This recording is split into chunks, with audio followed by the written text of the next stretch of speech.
Seigneur, écoute-moi, maintenant même. Je ne viens pas te parler avec des formules polies ou des mots bien rangés. Je viens te crier du plus profond de mon être, parce que les ténèbres se sont approchées trop près. Elles rôdent autour de moi, elles veulent m'étouffer. Et je sais que toi seul peux les faire reculer d'un souffle. Tu es ma lumière, tu es mon salut. De qui aurais-je crainte? Tu es le soutien de ma vie. De qui tremblerais-je? Aujourd'hui, je te déclare solennellement, au nom puissant de Jésus-Christ, que toute œuvre cachée, toute attaque de sorcellerie, tout rituel vaudou, tout maraboutage, tout amarre, tout sort jeté, tout pacte occulte dirigé contre moi, contre ma famille, contre mon corps, contre mon esprit, contre mon avenir, contre mes finances, contre mes relations, contre mes enfants, contre mes rêves. Tout cela est déjà condamné, déjà vaincu, déjà pulvérisé par ta parole vivante qui ne retourne jamais à toi sans effet. La première destruction tombe en ce moment même. Quand la peur veut s'installer dans ma poitrine comme un venin lent qui paralyse, quand elle me réveille en pleine nuit en me serrant la gorge, en me murmurant que je suis seul, maudit, oublié de tous, que personne ne peut rien pour moi, que c'est trop tard, je te dis avec toute la force de mon âme, l'Éternel est ma lumière. Et cette peur se dissout instantanément, comme de la brume sous un soleil brûlant de midi. Les ombres qui rôdent autour de mon lit s'évaporent en un instant. Les esprits invoqués contre moi hurlent de terreur et s'enfuient, aveuglés par l'éclat aveuglant de ta gloire.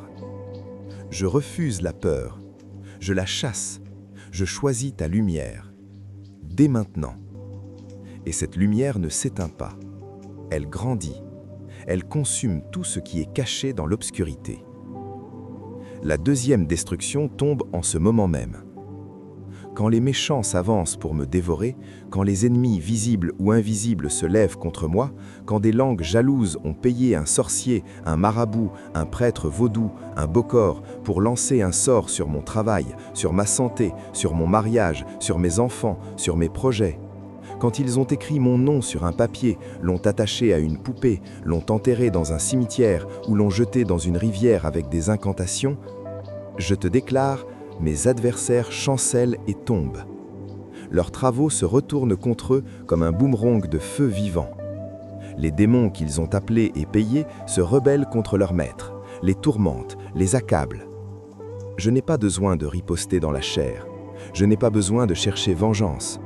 Toi, tu te lèves pour moi. Tu combats à ma place. Ils tombent. Ils s'effondrent. Ils sont confus. Dès maintenant. La troisième destruction tombe en ce moment même. Je ne te demande qu'une seule chose, Seigneur. Une seule. Que je puisse habiter tous les jours de ma vie dans ta maison, contempler ta magnificence, méditer dans ton temple, rester fixé sur toi. Tout ce qui veut me distraire de toi, tout rituel qui essaie de voler mon regard, toute tentation occulte qui me pousse à chercher des protections ailleurs, gris-gris, bains de bésenvoûtement, talismans, prières mélangées avec des pratiques païennes, consultations chez des voyants, je les rejette fermement, je les renie, je les brise au nom de Jésus. Je fixe mes yeux sur toi seul. Et parce que mon cœur est rivé à toi, ancré en toi, scellé en toi, aucune attaque ne peut m'atteindre vraiment au plus profond. Mon âme devient un sanctuaire inviolable, scellé par ton sang précieux. Aucun esprit malin ne peut franchir ce seuil sacré.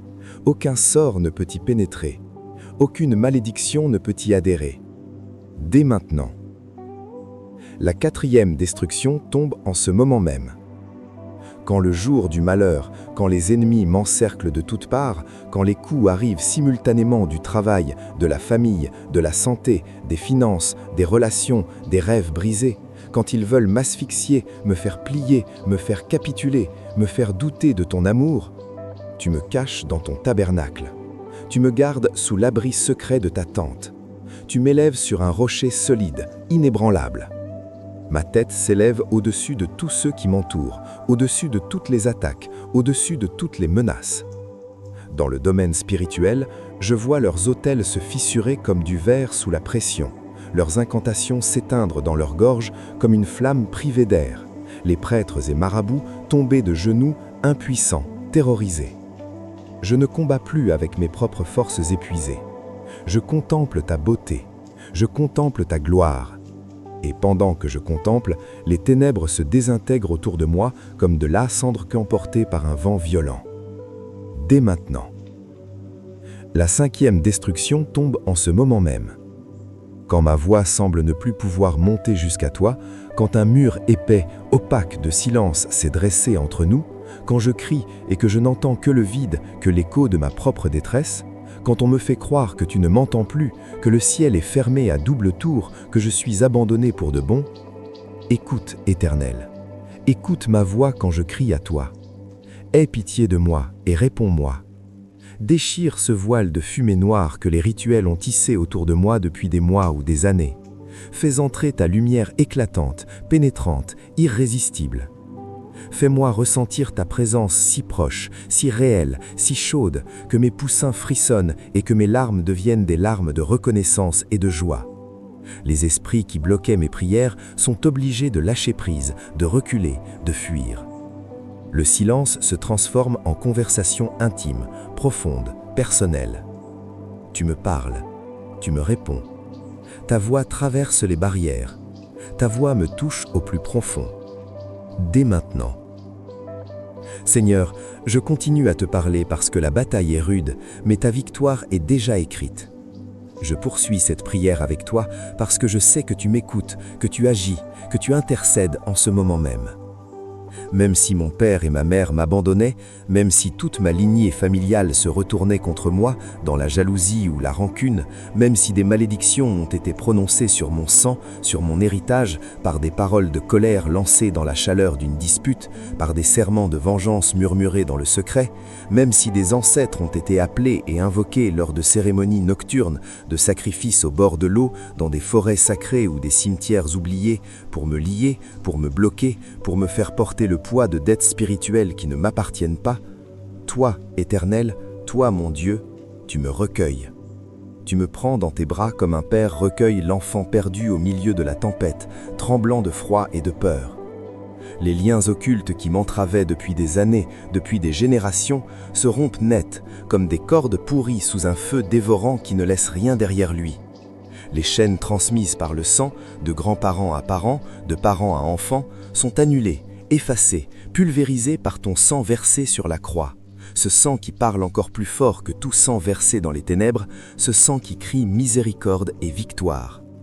Je deviens orphelin de toute influence démoniaque. Je suis adopté pour toujours dans ta famille royale, dans ta maison éternelle où nul ennemi ne peut entrer. Les esprits des ancêtres invoqués contre moi perdent tout droit, tout titre, toute emprise légale dans le spirituel.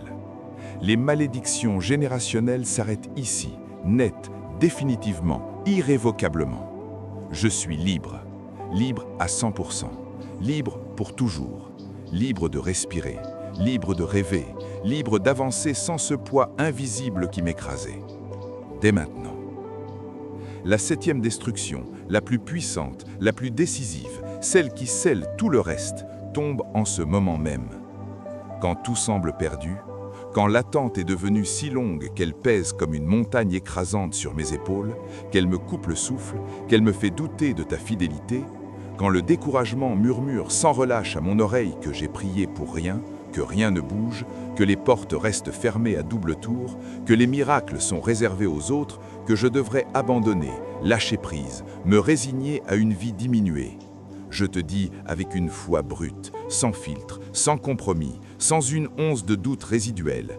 J'ai la certitude absolue, inébranlable, ancrée dans ton caractère, que je verrai ta bonté sur la terre des vivants. J'attends l'Éternel. Je me fortifie. Mon cœur prend courage. Oui, j'attends l'Éternel. Cette attente n'est pas une faiblesse passive. Ce n'est pas une résignation défaite. C'est l'arme la plus destructrice, la plus redoutée par les puissances des ténèbres. Pendant que j'attends en fortifiant mon cœur, en choisissant de te louer même quand je ne vois rien, même quand les larmes coulent encore, leurs autels se renversent avec un fracas que le royaume spirituel entend et tremble. Leurs prêtres vaudous, leurs marabouts, leurs sorciers perdent leur voix, leur pouvoir, leur assurance arrogante. Les sorts lancés contre moi expirent comme des braises privées d'oxygène, s'éteignant dans un silence humiliant. Les chaînes invisibles se brisent avec un bruit métallique que les anges entendent et célèbrent. La délivrance n'est pas seulement en route, elle est déjà arrivée dans le royaume invisible, elle est déjà signée dans les cieux, et elle se manifeste maintenant, progressivement, inéluctablement, irrésistiblement, dans le visible, dans ma réalité quotidienne. Dès maintenant. Seigneur Jésus, au nom de ton sang puissant qui crie encore miséricorde du trône de grâce, au nom de ta résurrection qui a fait trembler la pierre du tombeau, qui a pulvérisé la mort, qui a fait reculer les ténèbres éternelles pour toujours, je scelle cette prière comme un décret irrévocable, éternel, inattaquable, inscrit dans les registres célestes. Que toute œuvre de ténèbres dirigée contre moi soit brisée 7 fois, jusqu'à ce qu'il n'en reste rien. Que chaque autel dressé contre moi, qu'il soit caché dans une chambre obscure, sous un arbre sacré, au bord d'une rivière, dans un cimetière ou dans un temple vaudou, soit renversé, fracassé, réduit en cendres que le vent disperse à jamais. Que chaque esprit envoyé contre moi, chaque démon assigné à ma perte, chaque force occulte mobilisée contre ma vie, retourne à son expéditeur multiplié par 7 avec confusion, honte et jugement. Que ta lumière envahisse chaque recoin sombre de ma vie, de ma maison, de ma famille, de mon corps, de mon esprit, de mes rêves, de mes nuits. Que ta paix, cette paix qui dépasse toute intelligence humaine, toute logique, toute circonstance désespérée, garde mon cœur et mes pensées comme une forteresse imprenable, inébranlable, éternelle. Que ta gloire se manifeste dans ma situation la plus impossible, la plus désespérée, la plus bloquée depuis des années, jusqu'à ce que tous voient que c'est toi qui as agi. Je te remercie, Seigneur, comme si tout était déjà accompli, comme si les portes étaient déjà ouvertes, comme si la liberté était déjà totale. Je te loue au milieu de la bataille, alors que les flèches volent encore autour de moi, alors que l'ennemi hurle encore dans le lointain. Je te célèbre avant même de voir le miracle avec mes yeux naturels, parce que je le vois déjà avec les yeux de la foi, clair, puissant, imminent, inarrêtable. Et maintenant, je te demande une dernière chose, avec audace et humilité mêlées. Remplis-moi de ton Esprit Saint jusqu'à ce que je déborde, jusqu'à ce que ta présence soit si palpable que je ne puisse plus douter. Donne-moi une assurance intérieure qui scandalise la logique du monde, qui fait taire les moqueurs, qui fait confondre les sceptiques autour de moi. Fais briller ton visage sur moi jusqu'à ce que les ténèbres n'aient plus d'autre choix que de fuir, loin, très loin, pour ne jamais revenir. Pour tous ceux qui prient avec moi en ce moment, oui, toi qui écoutes ces mots, le cœur serré, les larmes aux yeux, la poitrine oppressée par l'angoisse, touche-les maintenant, Seigneur. Allume une flamme vive, ardente, inextinguible dans leur poitrine. Fais-leur sentir ta présence si forte, si palpable, qu'ils en tremblent de tout leur être, qu'ils sentent tes abrases autour d'eux. Que leur miracle commence à cette seconde précise, qu'ils se mettent en mouvement comme un raz-de-marée spirituel qui ne peut être arrêté. Au nom de Jésus-Christ, le nom au-dessus de tout nom, devant lequel toute puissance occulte ploie le genou, devant lequel les démons tremblent et les chaînes se brisent en poussière, je déclare solennellement, c'est fini.